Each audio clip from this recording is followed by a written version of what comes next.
ڕێزبەندی زانکۆ حکومی و تایبەتەکانی هەرێمی کوردستان بۆ ساڵی 2019 ئاشکرا کراو بۆ دووەم ساڵی لەسەر یەک زانکۆی هەڵەبجە لە کۆتا پلەی ڕێزبەندیەکە دێت بە جۆرێک تاقانەی گروپی دیە کە کۆتا گروپی زانکۆ حکومیەکانە.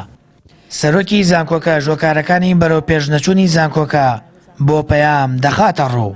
وەک زانکۆی هەڵەبجە هەڵبەتە ئەمە شتێکی چاوەڕوانکراوە کە بەو جۆرە بێت ئەنجامەکەی، چونکە کۆمەڵی هۆکار هەیە هەم پشکی شێری بەر زانکۆکە خۆیەکەوێ، چونکە لە ڕاستیدا هەنێک جار هەستەکرێک کەم تەرخەمی هەیە لەلایەن بەشێک لە ستافەکانەوە، بەشێکی ناڵم هەمووی لەلایەکی تریشەوە هۆکاری شوێنی جوگرافی زانکۆی هەڵەبجە هۆکارە بۆ ئەوەی کە دوورە دەستە چەپەکە دەستی بەڕاستەوە خۆ ناگەێنرێتە بە جۆرێکی تر یاخود بە واتایەکی تر ئەوەیە کە مامۆستا و فەرمانبەران هێندەی هەوڵی زانکۆ گەورەکانە دەن بڕۆن بۆ ئەو شوێنانە کە کاریان هەبێ هێندە نایەنە زانکۆی هەڵەبجە. زۆر جار هەوڵ ئەدرێکە ئەو مامۆستا فەرمانبەرانەشی کە لە زانکۆی هەڵەبجەیان گواستنەوە بکەن ڕاژیان بگوێزنەوە بۆ زانکۆ گەورەکان، هەڵبەتە ئەوەی کە لە کاتی من 2 مانگە لەوێ دەست بەکارم مامۆستایی پێویستمان نییە بۆ ئەوەی کە ستاف بن یاخود میلاکی زانکۆ بن.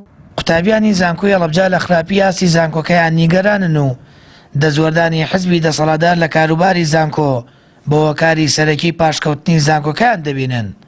ئەوان دەڵێن دەبێت لە جێگای کاری حزبی لە نێو زانکۆ توێژینەوەی زانستی و سیمینار و ورکشۆپ ئەنجام بدرێت تا ناو و ناوبانگی زانکۆکە بەم ئاستە نزمەوە بە کوردستاندا نەڕوات.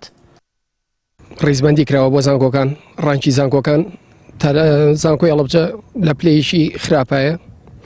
ئەمەش ئەگەڕێتەوە بۆ چەند لایەنێک، با بڵێن یەکێک لەوانە نەبوونی مامۆسا، نەبوونی مامۆسایە، بچووکی کۆلێژەکەمانە، دەستێوەردانی حیزبی لە باشی زانکۆکانانیت هەر ئەبێت لایەنێکی خراپیە بێت، ئەترە ویژەکەوێتەوە سەر مەسلحەتی خۆی، مەسلحەتی لە هەرچیەکە بێت، با بۆ زانکۆکەش خراپێت، با بۆ بەشەکەی من خراپێت، ئیشی خۆیەکات. دەستێوەرنەدانی حیزب لە کاروباری زانکۆ یان ئەو مامۆستاکان کە واناڵێن لە زانکۆ با بڵێن ئاستی خۆیان بەرەو پێشە بەرن، یان لە ماستەر بگرێ بە دکتۆرا، لە دکتۆرا بۆ پرۆفیسۆر، یعنی ئاسیان بەرەو پێش بچێ. ئەمە یەکەم جار نییە زانکۆی هەڵەبجە لە دوا گروپی ڕێزبەندی زانکۆکاندا دەمینرێت، بەڵکو ساڵی ڕابردووش بە هەمان شێوە زانکۆکە هەمان ئاست و ئەنجامی بەدەستدێنا.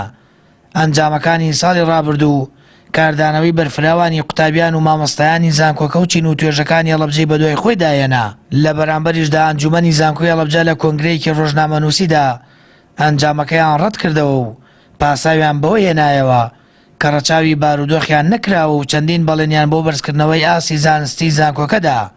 بەڵام پاش ساڵێک لەو بەڵێنانە زانکۆی هەڵەبجە لە هەمان ئاست و ئەنجامی ڕابردوودا دەژی. سامان فەتاح، کەناڵی ئاسمانی پەیام، هەڵەبجە.